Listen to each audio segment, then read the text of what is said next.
After her harrowing experience at Blackwood Manor, Sarah thought she had left the terror behind. However, as the weeks passed, eerie occurrences began to plague her. Flickering lights, cold spots within her home, and an incessant feeling of being watched became a part of her daily life. It was as if the spirits from the manor had decided to tag along. One stormy night, as a thunderstorm raged outside, Sarah sat on her bed, nervously flipping through a journal she had kept during her time at the manor. The pages were filled with moments of fear, but one entry stood out, a rambling note about a hidden room that supposedly existed within the mansion, filled with the family's secrets. Driven by dread and curiosity, she decided she needed to learn more about Blackwood Manor and its history. She ventured to the town library the next day, hoping to uncover more about the family that had vanished so mysteriously. The librarian, an elderly woman with haunted eyes, looked at Sarah and asked, "Are you sure you want to know? Some doors are better left closed." Ignoring her warning, Sarah pressed on. The librarian finally revealed a dusty old book detailing the history of Blackwood Manor. It spoke of a hidden room where the family supposedly stored their darkest secrets, fears, curses, and perhaps the reason they never escaped the house. The last entry hinted at a lost diary belonging to the matriarch, hidden within the once grand master bedroom. Determined to find answers, Sarah returned to the manor, this time alone. Thunder boomed overhead as she stepped through the creaking door once more. The air felt different, heavier. As she made her way to the bedroom, the whispers began again, more insistent than before, urging her to turn back. But Sarah pressed on, fueled by a mix of determination and fear. Inside was the hidden room, long forgotten and untouched. The air was thick with dust and despair. Old furniture was covered in tattered sheets, and in the center sat a small ornate chest.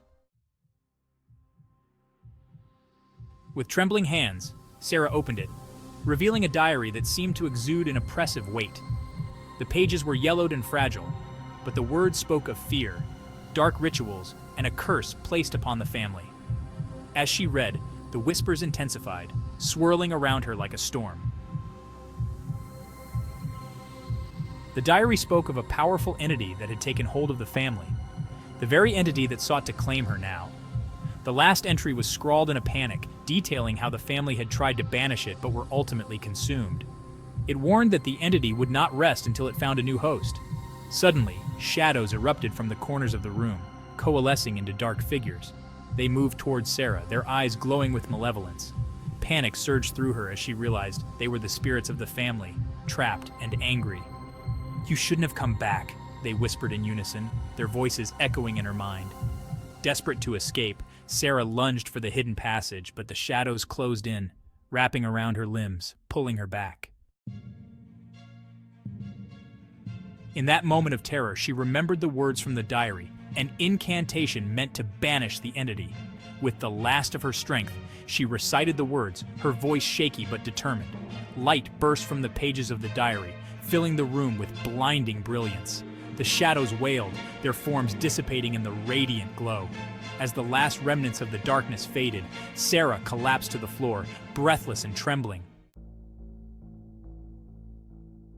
When she finally regained her composure, she realized the hidden room was now empty. The diary vanished as if it had never existed. The once suffocating air felt lighter.